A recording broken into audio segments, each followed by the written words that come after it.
These cute tiny little boxes and these tiny grates make such a cute soap. Let me show you guys how I did it. Hello, good day. My name is Natacia, and let's get into how I made this soap, you guys. What a cute soap. Can I just tell you out the gate that I was not crazy initially about how this soap came out, but as I started, doing some edits, it came out cute, you guys. It did. But anyway, let's get into this soap bar, okay? So I did a soap loaf where I had 2 layers, purple and pink. I let it dry overnight, came back. Now I'm just cutting them down to 1/2-inch columns. Now I do kind of wish I did 1-inch columns because I've done this soap before. If you haven't seen it, check out the description box. But I've done this soap before. I did 1-inch boxes and I liked how it came out better. But we're doing 1/2-inch right now. Okay, all right. As you can see, I have my purple squares or my purple columns, and I have my pink columns, and I have these small little boxes. Those are going to serve as spacers for my columns. In the beginning, when I first started doing this loaf, I put them in, poured in my soap, and then I removed them. I kind of wish that I just kept it in from the beginning because I feel like the spacers help keep the columns very stable so that it's not topsy-turvy when you cut the soap and you see the design. But this is a fun soap. I put it in my column, I poured in my white soap, and I have my spacers in them. Further on into the soap, I'm going to leave them in because I realized that number 1, they keep the columns spaced out, and number 2, the next layer at the top, it keeps it from sinking into the white area. Because you guys, if you decide to do this soap, the poured layer has to set up in order to support the weight of the column. In addition, when you're pouring in your soap and you're scraping it into the spacing, sometimes you might push on it a little bit, and that's going to actually push into the bottom layer.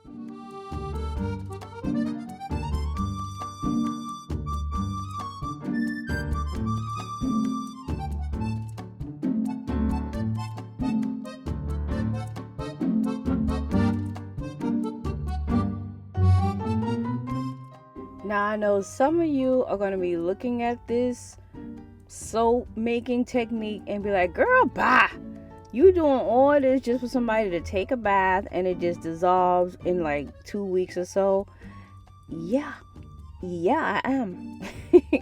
Because I get bored easily. What is the point in me making soap if I'm not gonna like the design, or if I'm gonna be bored? Like I want checkerboard soap today, I want striped soap tomorrow, I want popcorn soap next week, I want peppermint soap on Fridays. Like what? I'm adding spice. I don't do simple on this channel. I really try not to.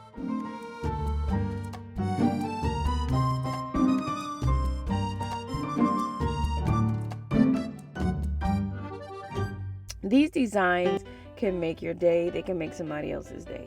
Yes, it may seem like it's a lot of work, but beauty takes time.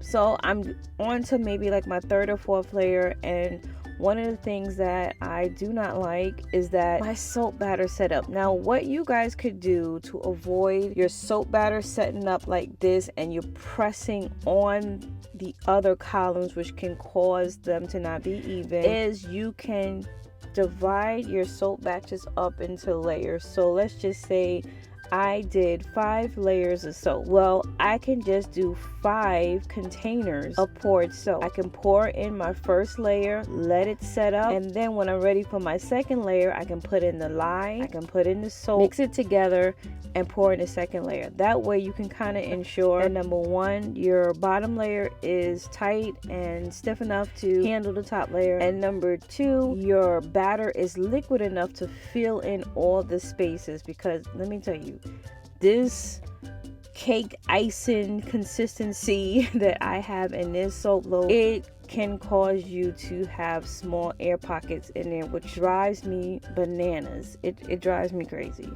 But if you separate each layer, if you separate each soap batter layer, you can avoid the gaps, you can avoid pressing the columns too much.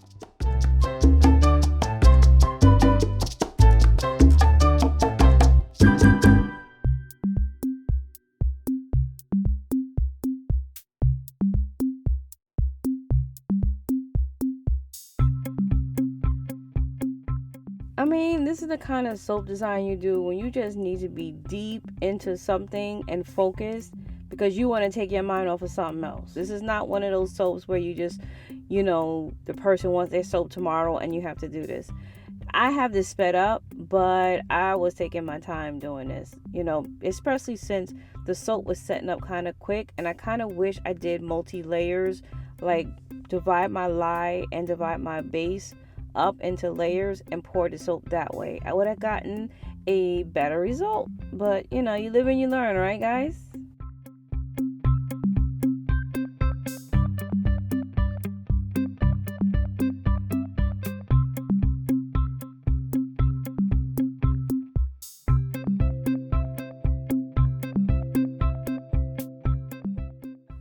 It's about time to work on the top of this soap loaf, and just like the Vineyard Marble soap, I am adding leaves and I'm adding grapes to this soap loaf. Now the leaves and the grapes are made out of, actually it's a mixture of melt and pour soap and cold processed soap.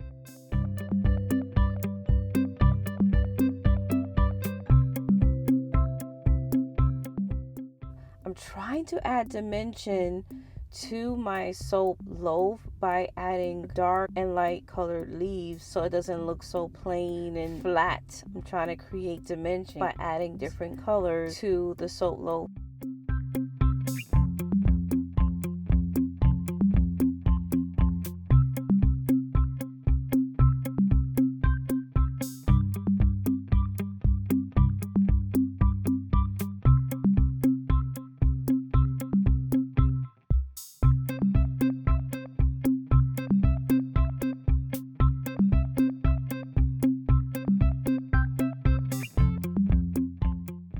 I'm going to decorate the top with some soap safe glitter to actually bring the design up a notch, and then we're going to move on to the next day.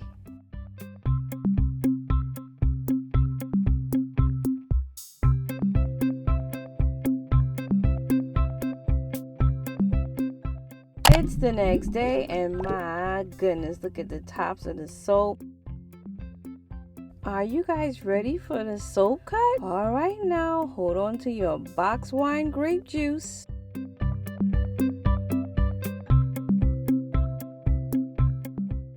This this soap came out really cute, and I saw this, the boxes were like topsy-turvy. I was not ecstatic. Because I was going for a certain look and the boxes came out kind of tilted. But I know what I did wrong. I was pressing hard. I should have left the spacers in. But it's gonna come out really cute once I start beveling the sides, because once I bevel the sides, it brings it all together. Let's go ahead and do some cleanup on aisle 7. Clean up on aisle 7, please. Clean up on aisle 7. We have some wonky boxes that needs a bit straightening and cleaning up. Please hurry. I'm scraping off the top layer.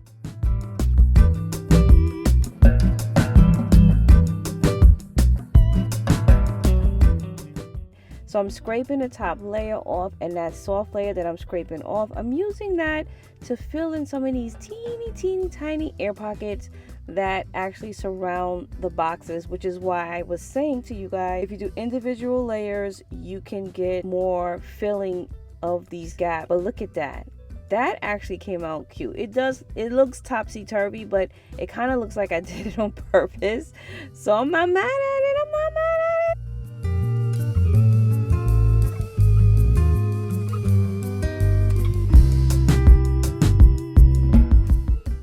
We're going to clean up these sides, and look how the sides just start coming together. It just looks so cute. This soap came out cute, you guys. It came out so adorbs. It's adorbs. But I scraped the sides so that I can get the boxes going. I don't want to scrape too much because, like I said, this soap is not hard. It's soft. Look what happens when I bevel the soap.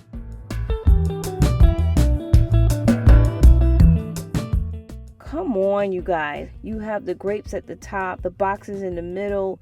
This soap came out incredibly cute. We're gonna go ahead and perform this lather test to make sure that our water doesn't come out purple or pink, or the tops don't come off. And look at all those bubbles. Look at how the tops stay on. Everything's intact. Awesome.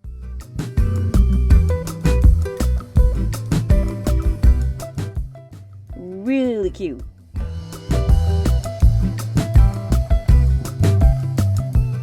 Protect your beautiful skin and your beautiful energy. Please click on my videos, watch them a ton of times, like, share, and subscribe.